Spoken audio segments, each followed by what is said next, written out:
ಅಡಿಕೆ ತೋಟದಲ್ಲಿ ಉಳುಮೆ ಮಾಡಬೇಕಾ ಬೇಡವಾ? ಉಳುಮೆ ಮಾಡ್ಬೋದು ಅನ್ನೋದಾದರೆ ತಿಳ್ಕೊಳ್ಬೇಕಾಗಿರ್ತಕ್ಕಂಥ ಮುಖ್ಯ ವಿಷಯ ಏನು? ಉಳುಮೆ ಮಾಡೋದ್ರಿಂದ ಆಗೋ ಅನಾನುಕೂಲಗಳೇನು? ನಮಸ್ಕಾರ ನನ್ನೆಲ್ಲ ರೈತ ಬಾಂಧವರೇ, ಮತ್ತೊಂದು ಹೊಸ ವಿಡಿಯೋಗೆ ತಮ್ಮೆಲ್ಲರಿಗೂ ಆತ್ಮೀಯವಾದ ಸ್ವಾಗತ. ಇಂದು ನಾವು ಅಡಿಕೆ ಬೆಳೆಗಾರರಿಗೆ ಬಹಳ ಮುಖ್ಯವಾದ ಒಂದು ವಿಷಯದ ಬಗ್ಗೆ ತಿಳಿಸ್ಕೊಡ್ತೀನಿ. ಅದು ಏನಂದರೆ, ಅಡಿಕೆ ತೋಟದಲ್ಲಿ ಉಳುಮೆ ಮಾಡಬೇಕಾ ಅಥವಾ ಬೇಡವಾ ಎಂಬ ಪ್ರಶ್ನೆ. ಅನೇಕ ರೈತರಿಗೆ ಈ ವಿಷಯದಲ್ಲಿ ಗೊಂದಲ ಇದ್ದೇ ಇರುತ್ತೆ. ಹಾಗಾಗಿ ಇದರ ಬಗ್ಗೆ ಸಂಪೂರ್ಣ ಮಾಹಿತಿಯನ್ನು ಈ ವಿಡಿಯೋದಲ್ಲಿ ನೋಡೋಣ. ನೀವೇನಾದರೂ ನಮ್ಮ ಚಾನಲ್ಗೆ ಹೊಸಬರಾಗಿದ್ದರೆ ದಯವಿಟ್ಟು ನಮ್ಮ ಚಾನಲ್ನ ಸಬ್ಸ್ಕ್ರೈಬ್ ಮಾಡಿಕೊಂಡು ನಮಗೆ ಸಪೋರ್ಟ್ ಮಾಡಿ. ಕೆಲವರು ಅಡಿಕೆ ತೋಟದಲ್ಲಿ ಉಳುಮೆ ಮಾಡಿದರೆ ಮಣ್ಣು ಸಡಿಲಾಗಿ ಬೆಳೆ ಚೆನ್ನಾಗಿ ಬೆಳೆಯುತ್ತೆ ಅಂತ ಹೇಳ್ತಾರೆ. ಆದರೆ ಇನ್ನೂ ಕೆಲವರು ಉಳುಮೆ ಮಾಡಿದರೆ ಅಡಿಕೆ ಮರಗಳ ಬೇರುಗಳಿಗೆ ಹಾನಿಯಾಗುತ್ತೆ ಅಂತ ಹೇಳ್ತಾರೆ. ಹಾಗಾದರೆ ನಿಜವಾದ ಮಾಹಿತಿ ಏನು? ಅಂದಮೇಲೆ ಅದ್ರ ಬಗ್ಗೆ ಸಂಪೂರ್ಣವಾಗಿ ತಿಳ್ಕೋಬೇಕು ಅಂದರೆ ಮೊದಲು ನಾವು ಉಳುಮೆ ಅಂದರೆ ಏನು, ಯಾವ ಬೆಳೆಗಳನ್ನು ಹಾಕಿದರೆ ಅಂದರೆ ಬಿತ್ತಿದ್ರೆ ಒಳ್ಳೆಯದು ಅಥವಾ ಕೆಟ್ಟದಾಗತ್ತೆ ಅನ್ನೋದನ್ನು ಸಂಪೂರ್ಣವಾಗಿ ತಿಳ್ಕೊಂಡ್ರೆ ಮುಂದೆ ತುಂಬ ಒಳ್ಳೆಯ ಫಸಲನ್ನು ಪಡಿಬೋದು ಅನ್ನೋದು ನನ್ನ ಅಭಿಪ್ರಾಯ. ಸಾಮಾನ್ಯವಾಗಿ ಉಳುಮೆ ಅಂದರೆ ಮಣ್ಣನ್ನು ತಿರುಗಿಸೋದು ಅಥವಾ ಸಡಿಲ ಮಾಡೋದು. ರೈತರು ಟ್ಯಾಕ್ಟ್ರು, ಪವರ್ ಟಿಲ್ಲರು ಅಥವಾ ಎತ್ತುಗಳ ಬೇಸಾಯದಿಂದ ಅಡಿಕೆ ತೋಟದಲ್ಲಿ ಉಳುಮೆ ಮಾಡ್ತಾರೆ. ಉಳುಮೆ ಮಾಡೋದ್ರ ಮುಖ್ಯ ಉದ್ದೇಶ ಮಣ್ಣನ್ನು ಸಡಿಲ್ ಮಾಡಿ ಇದರಿಂದ ಕಳೆಗಳನ್ನು ನಿಯಂತ್ರಿಸೋದು, ಹಾಗೆಯೇ ನೀರು ಮತ್ತು ಗೊಬ್ಬರ ಮಣ್ಣಿನೊಳಗೆ ಚೆನ್ನಾಗಿ ಸೇರೋದಕ್ಕೆ ಸಹಾಯ ಮಾಡುತ್ತೆ. ಇದರಿಂದ ಬೇರುಗಳು ಗಟ್ಟಿಯಾಗಿ ಅಡಿಕೆ ಫಸಲು ಚೆನ್ನಾಗಿ ಬೆಳೆಯುತ್ತೆ. ಈಗ ಏನಂದರೆ, ತೋಟದಲ್ಲಿ ಉಳುಮೆ ಮಾಡೋದ್ರಿಂದ ಆಗೋ ಕೆಲವೊಂದು ಅನುಕೂಲಗಳನ್ನು ತಿಳ್ಕೊಳ್ಳೋಣ. ಮೊದಲನೇದಾಗಿ ಕಳೆನ ನಿಯಂತ್ರಣ ಮಾಡ್ಬೋದು. ಅಂದರೆ ಪ್ರತಿ ಸಾರಿನೂ ಉಳುಮೆ ಮಾಡೋದ್ರಿಂದ ಬೆಳೆದಿರ್ತಕ್ಕಂಥ ಕಳೆ ಇರುತ್ತಲ್ಲ, ಅದು ಕಟ್ಟಾಗತ್ತೆ. ಅದರಿಂದ ಕಳೆಯನ್ನು ನಿಯಂತ್ರಣ ಕೂಡ ಮಾಡ್ಬೋದು. ಅಲ್ಲದೇ ಆ ಕಟ್ಟಾಗಿರ್ತಕ್ಕಂಥ ಕಳೆ ಇರುತ್ತಲ್ಲ, ಅದು ಮಣ್ಣಿನೊಳಗಡೆ ಸೇರಿ ಅದರಿಂದ ಸಿಗ್ತಕ್ಕಂಥ ಪೋಷಕಾಂಶಗಳನ್ನು ಅಡಿಕೆ ಮರಗಳು ಬೇರುಗಳು ತಗೊಂಡು ಅದರಿಂದ ಒಳ್ಳೆಯ ಫಲವತ್ತತೆ ಕೂಡ ಆ ಮಣ್ಣಿಗೆ ಬರುತ್ತೆ.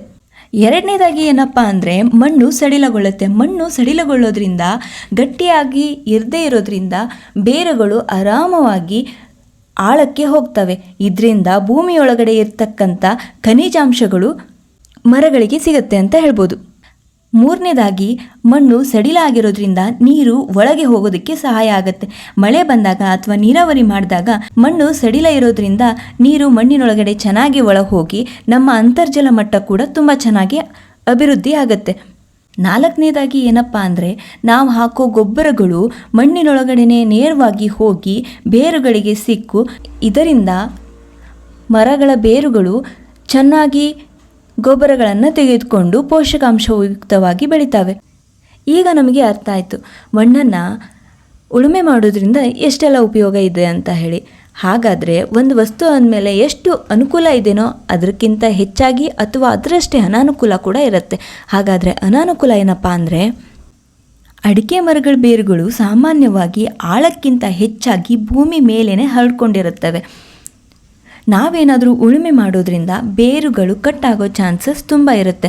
ಇದರಿಂದ ಬೇರುಗಳಿಗೆ ಹಾನಿಯಾದರೆ ಮರದ ಬೆಳವಣಿಗೆನೂ ಕೂಡ ಕುಂಠಿತವಾಗುತ್ತೆ. ಬೆಳವಣಿಗೆ ಕಡಿಮೆ ಆಗೋದ್ರಿಂದ ಉತ್ಪಾದನೆ ಮೇಲೂ ಕೂಡ ಪರಿಣಾಮ ಬೀಳುತ್ತೆ. ಹಾಗೆಯೇ ನಮ್ಮ ಗಳಿಕೆ ಮೇಲೂ ಕೂಡ ಪರಿಣಾಮ ಬೀಳುತ್ತೆ.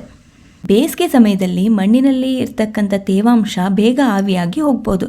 ಇದರಿಂದ ಮರಗಳಿಗೆ ನೀರಿನ ಕೊರತೆ ಉಂಟಾಗಿ ಜೊತೆಗೆ ಮಣ್ಣಿನಲ್ಲಿ ಇರ್ತಕ್ಕಂಥ ಉಪಕಾರಿ ಜೀವಿಗಳು ಅಂದರೆ ಎರೆಹುಳುಗಳಿಗೂ ಸಹ ಹಾನಿಯಾಗೋ ಸಾಧ್ಯತೆ ತುಂಬ ಇರುತ್ತೆ.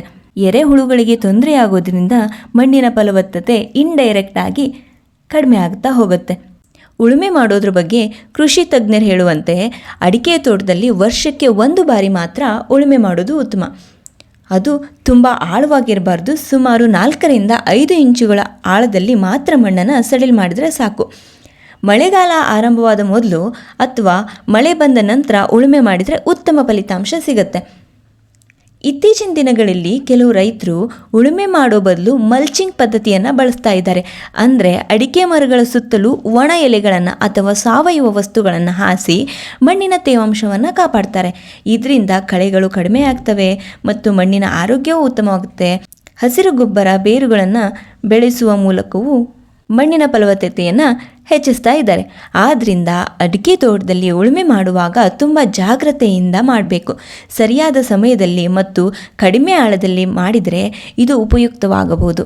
ಆದರೆ ಅತಿಯಾಗಿ ಮಾಡಿದರೆ ಮರಗಳ ಬೇರುಗಳಿಗೆ ಹಾನಿಯಾಗುವ ಸಾಧ್ಯತೆ ಇದೆ. ಹೀಗಾಗಿ ರೈತರು ತಮ್ಮ ತೋಟದ ಮಣ್ಣಿನ ಸ್ಥಿತಿಯನ್ನು ನೋಡಿ ಸರಿಯಾದ ನಿರ್ಧಾರ ತೆಗೆದುಕೊಳ್ಳಬೇಕು. ಸ್ನೇಹಿತರೆ, ಈ ಮಾಹಿತಿ ನಿಮಗೆ ಉಪಯೋಗವಾಗಿದೆ ಎಂದು ಆಶಿಸ್ತಾ ಇದ್ದೀನಿ. ನೀವು ಅಡಿಕೆ ತೋಟದಲ್ಲಿ ಉಳುಮೆ ಮಾಡ್ತೀರಾ ಅಥವಾ ಬೇರೆ ವಿಧಾನವನ್ನು ಬಳಸ್ತೀರಾ?